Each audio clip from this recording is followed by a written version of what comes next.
Assalamualaikum warahmatullahi wabarakatuh.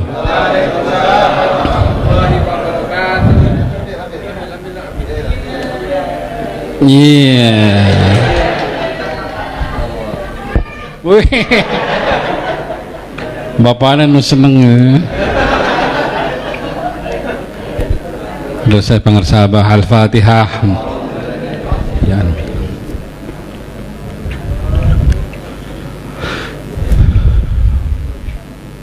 Dua doktor, satu profesor telah menyampaikan ilmu Allah. Semoga tercerahkan, penyegaran ya. Tujuan mengamalkan zikir dan menu amaliyah lainnya itu adalah agar kita kayak situ siapa? Namanya siapa, Neng? Nah, agar kita kayak gitu lagi perilakunya. Siapa namanya? Hopi.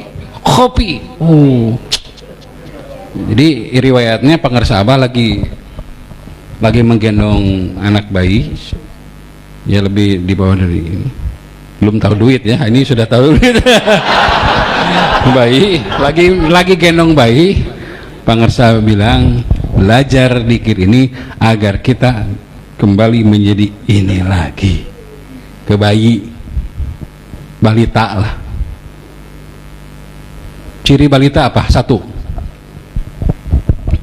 apa ya?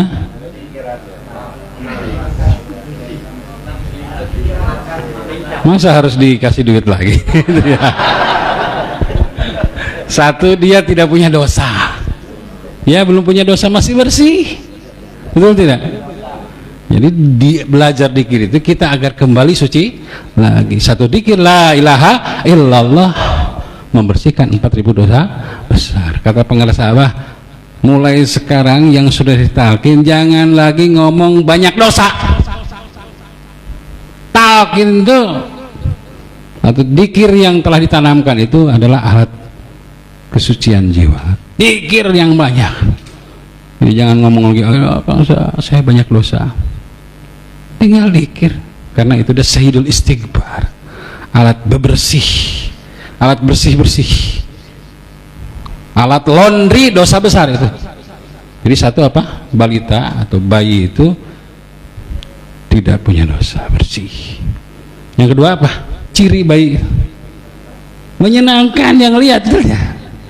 Coba tanya lingkungan sekitar kita, apakah orang lihat kita itu banyak nyebelinnya apa nyenenginnya?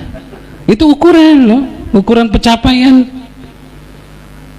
Kalau anak kita, istri kita atau suami kita, tetangga kita, teman-teman kita males lihat wajah kita, males lah itu. Pikesebelen bahasa Jermannya mah. Nyebelin. Nah, itu dzikirnya mesti harus lebih banyak lagi. Karena menurut pengarsa, ciri seorang yang sudah tenggelam dalam dzikirnya itu menyenangkan orang yang lihat. Pengen ngumpul masih itu mah. Saya kalau udah ketemu dia tuh wah, udah hilang deh masalah. Coba kalau kita ketemu pengarsa Abah, murid-murid banyak yang bangkrut, yang ditinggal cowok, diselingkuhi, datang mau ngadu ke pengersabah, begitu assalamualaikum, lupa lagi mau ngomong apa, dengan senyuman pengersabah, kemana? Hilang, menyenangkan. Ya itu ya, itu untuk ini apa, alat evaluasi kita, seberapa dzikir kita telah memberikan cahaya, telah meninggalkan bekas di dalam diri kita. Kita menjadi pribadi yang menyenangkan, tidak pernah menyakiti. Orang pengen ngobrol sama kita tuh, seneng kalau udah ngobrol sama kita tuh, udah lah ya. Jangan sampai kita jadi orang yang ketemu aja males gitu. Jangan sampai. Itu yang kedua. Yang ketiga apa ciri bayi? Tidak ada beban, betul. Tidak punya prasangka. Coba, ini pernah nggak ngegosip negatif thinking?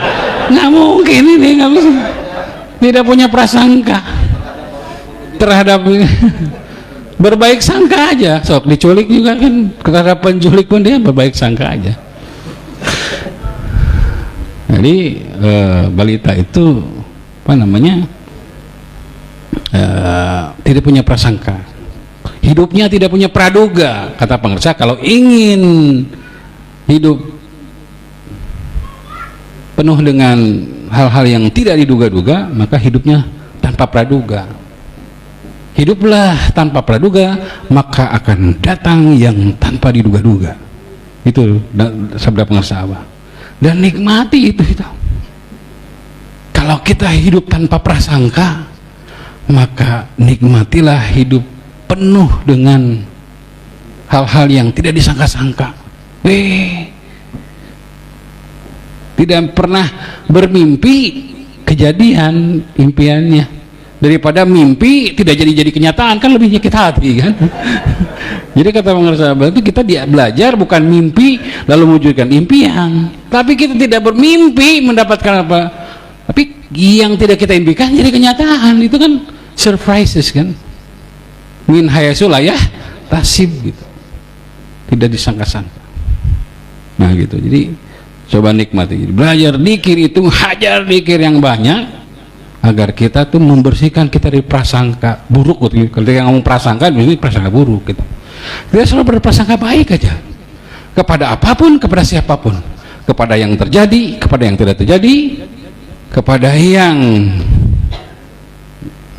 pokoknya nikmat lah. Udah tidak punya harapan kepada makhluk, nikmat. Kalau kita hidup sudah tidak punya harapan kepada makhluk, hidupnya tidak akan menemukan kekecewaan. Itu.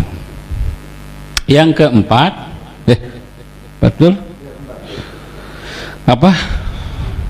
Balita itu cirinya apa? Terserah orang tuanya, terserah yang ngurus.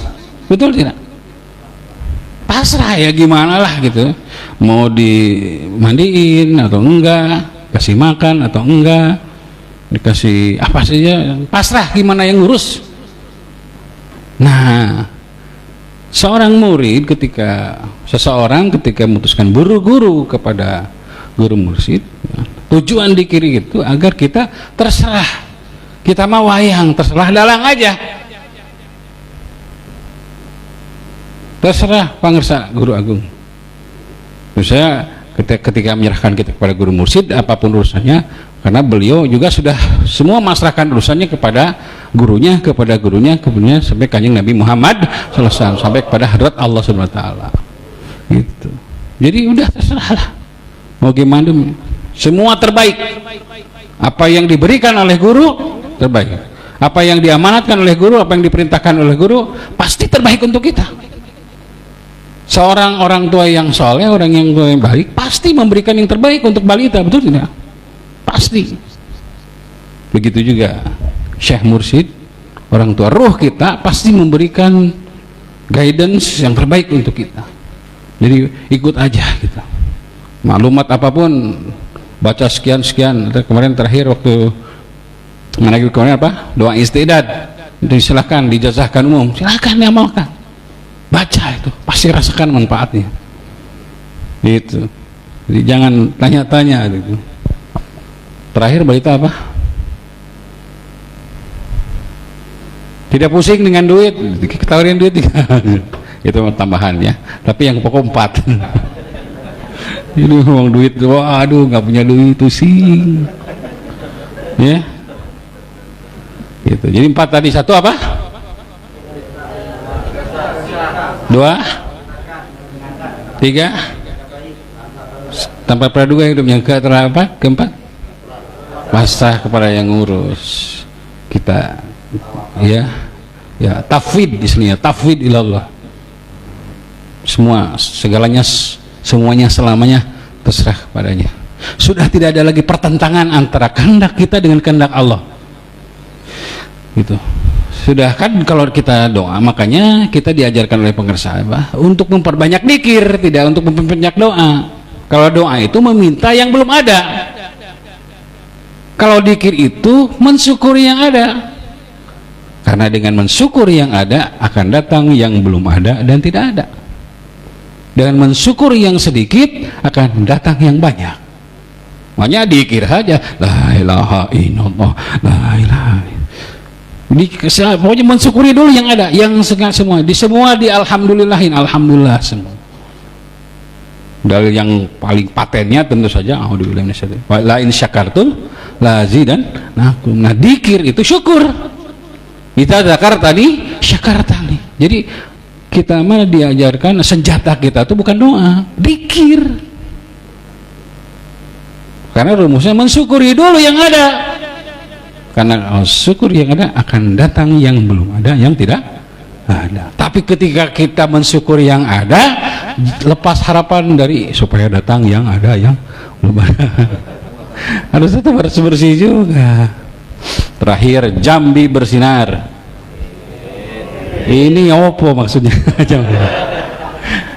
Jambi bersinar itu tentu saja bukan terang dengan cahaya matahari lalu lampu tabannya terang benderang,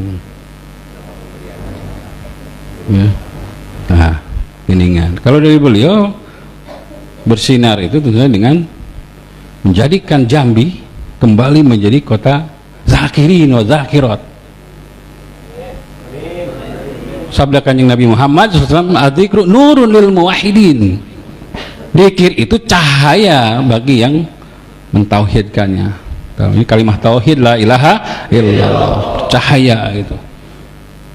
Tadi Pak Wali Kota tujuannya bukan hanya infrastruktur, ternyata akhlakul karimah. Nah, bersinar dengan akhlak penduduknya yang karimah. Karena akhlak itu adalah kunci untuk usul. La yasilul makhluk ilal khaliq illa bil akhlak. Tidak akan sampai seorang makhluk kepada khaliq kecuali dengan akhlakul karimah. Allah berkahi semuanya, segalanya, selamanya.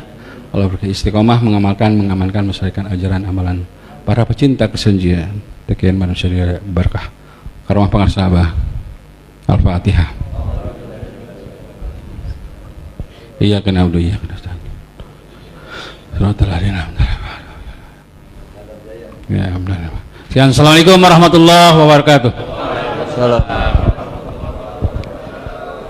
Allahumma salli ala nabiyil hashimi Muhammad.